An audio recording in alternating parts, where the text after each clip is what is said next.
ब्रेकनंतर आपल्या सर्वांचं पुन्हा एकदा स्वागत। राज्यात उष्णतेचा पारा हा चांगलाच वाढलेला आहे, त्यामुळे नागरिकांना उकाड्याला सामोरं जावं लागतंय। केरळमध्ये मान्सूनचं आगमन झालेलं आहे, तर 10 जूनपर्यंत मुंबईमध्ये मान्सून दाखल होण्याचा अंदाज हवामान खात्यानं वर्तवलाय।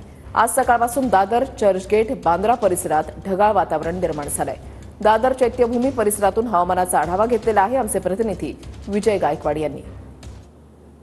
जून महिना उजाडायला आणखी आठवडाचा कालावधी आहे, परंतु मान्सूनचे संकेत आजपासूनच मुंबई परिसरामध्ये आपल्याला दिसायला सुरुवात झालेली आहे।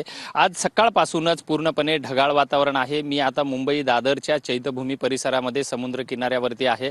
आपण जर परिसर बघितला तर जवळपास सकाळचे 8 वाजले तरीही पूर्ण परिसर हा आणि आभाळ जे आहे हे ढगाळ झालेला आहे। पूर्ण हवेमध्ये गारवा पसरलेला आहे आणि 10 जूनला मान्सून जे आहे या परिसरामध्ये दाखल होणार असल्याचं हवामान खात्याने सांगितलेलं आहे। मात्र त्यापूर्वीच या ठिकाणी पूर्ण वातावरण जे आहे हे ढगाळ झालेलं आहे, त्यामुळे मान्सून जे आहे आपल्या वेळेआधीच मुंबई परिसरामध्ये दाखल होणार असे संकेतही या सध्याच्या वातावरणावरून आपल्याला पाहायला मिळत आहेत।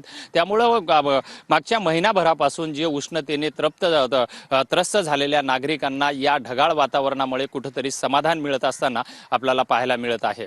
व्हिडिओ जर्नलिस्ट मनीषसह विजय गायकवाड, TV9 मराठी, मुंबई दादर।